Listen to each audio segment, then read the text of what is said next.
penyintas stroke wajib kumpul di sini.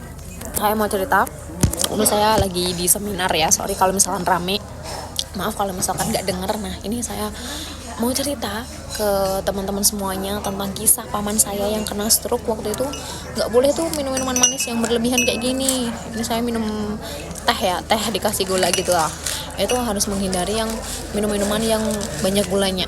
Waktu itu harus benar-benar jaga pola makan juga, karena faktor penyebab terkenanya stroke si pamanku itu adalah faktor pola makan. Gimana pola makannya kurang sehat, pola makannya itu nggak baik, karena waktu itu ibaratnya kalau orang tua ya, namanya orang tua makan ya seingatnya aja, makan waktu ingat, waktu lapar doang. Jadi nggak istilahnya, kalau orang Jawa bilang tekane gitu, sesampainya. Nah ya udah, akhirnya pamanku itu pola makan nggak dijaga, mungkin makan sekali sehari bisa sekali paling, pokoknya gitulah, karena sibuk kerja juga. Nah padahal itu penyebab terjadinya stroke. Akhirnya dibawa ke rumah sakit, dan dibawa ke rumah sakit itu ternyata udah lumpuh, jadi tangan kakinya nggak bisa gerak. Terus habis itu mulutnya mau ngomong itu susah, dan akhirnya diperiksa sama dokter tuh kurang lebih baru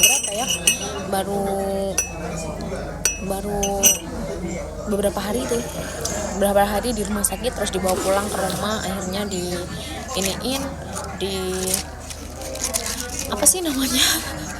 diperiksain loh sama dokter, dan akhirnya menderita penyakit stroke.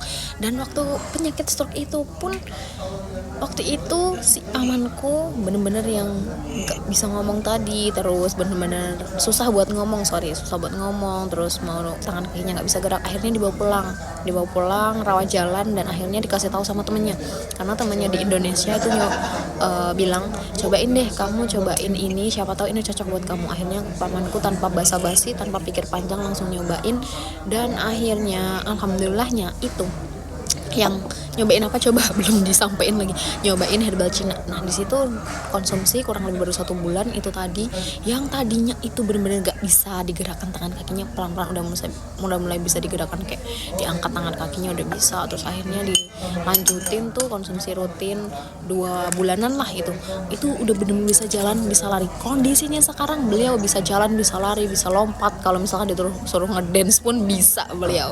Nah ini kisah paman saya yang dimana ini bisa menjadi gambaran untuk teman-teman semuanya.